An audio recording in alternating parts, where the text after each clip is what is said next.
Warga Palestina mencari korban selamat setelah serangan Israel terhadap sebuah sekolah yang berubah menjadi tempat penampungan menewaskan sedikitnya 12 orang menurut Badan Pertahanan Sipil Gaza.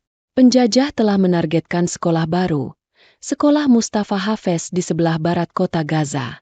Ini adalah sekolah ke-8 yang menjadi sasaran dalam waktu sekitar 1 bulan. Jelas juru bicara pertahanan sipil Mahmud Basal. Militer Israel mengatakan mereka menyerang pusat komando Hamas.